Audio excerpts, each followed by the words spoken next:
শাসক দলের নেতাদের ঠিক দাদাগিরি, একেবারে বিজয় মিছিল থেকে বোমাবাজি, আর সেই বোমাবাজির জেরেই 23শে জুন মেয়েকে হারিয়েছিলেন এক মা। আশায় বুক বেঁধেছিলেন যে সুবিচার পাবেন, কিন্তু বাংলায় এসব হয়তো সোনার পাথর বাটি। কেননা দীর্ঘদিন ধরে মানসিক চাপ, ভয় আর হতাশার জেরে আত্মহননের চেষ্টা করলেন তামান্নার মা। প্রাণে মেরে ফেলার হুমকি দেওয়া হচ্ছে তামান্নার পরিবারকে, এমনই বিস্ফোরক দাবি করল তামান্নার পরিবার। আসামি সবসময় ঘোরাফেরা করছি, আসামি দেখছি, আমরা নিজে হয়তো তামান্নার বাবা আমি বলছি, কিন্তু আমরা কিন্তু আসামি দেখছি, সেই দিক দিয়ে চলাফেরা করি, রাস্তা দিয়ে আমরা দেখতে পাই।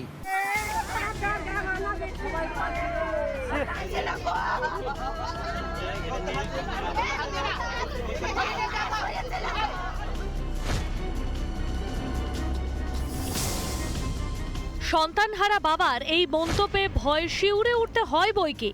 চোখের সামনে ঘুরঘুর করছে অপরাধীরা, বহাল তবিয়তেই এলাকায় দাপিয়ে বেড়াচ্ছে অভিযুক্তরা। তাহলে রাজ্যের পুলিশ করছে কি বলুন তো? বিচার থালি পাওয়া যাবে না, পুলিশে তো কোনো কাজ করছে না।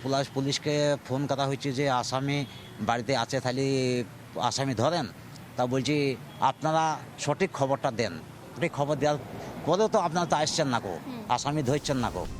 এমনকি অহরহ খুনের হুমকিও আসছে। রিপাবলিকের মুখোমুখি হয়ে এমনই দাবি করেছেন সন্তানহারা বাবা। কি দিচ্ছে ওরা, যে আমরা হয়তো আমরা মারবো না, আমরা গন্ডা দিয়ে আমরা মারবো তামান্নার মা বাবাকে, তাহলে বিচারটা আমাদের শেষ হয়ে যাবে। কিন্তু আমরা মারতে গেলে, নিজে মারতে গেলে হয়তো ওরা চিনি ফেলে দেবে, আমরা বাইরে থেকে লোক লাগিয়ে, ওদের লোক লাগিয়ে আমরা মার্ডার করবো আবার। এরকম হুমকি আসছে বারবার, এরকম হুমকি আসছে। একই দাবি করছেন তামান্নার কাকাও। একবার শুনুন কি বলছেন তিনি।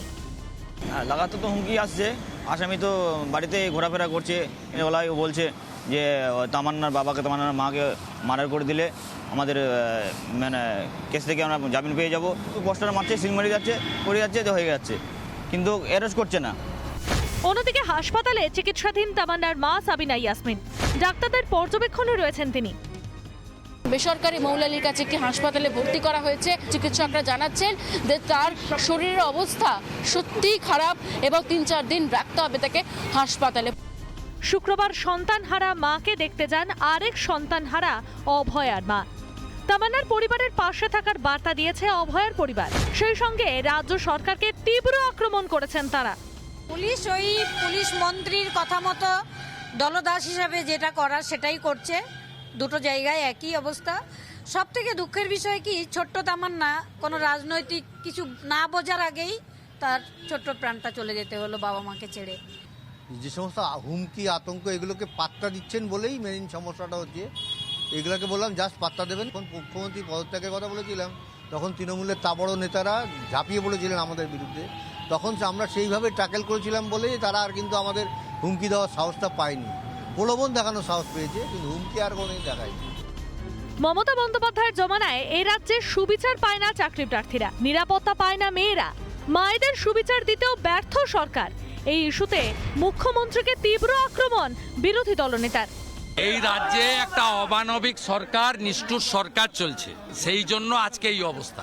এই রাজ্য কোনো মহিলার জন্য, কোনো কন্যার জন্য নিরাপদ নয়।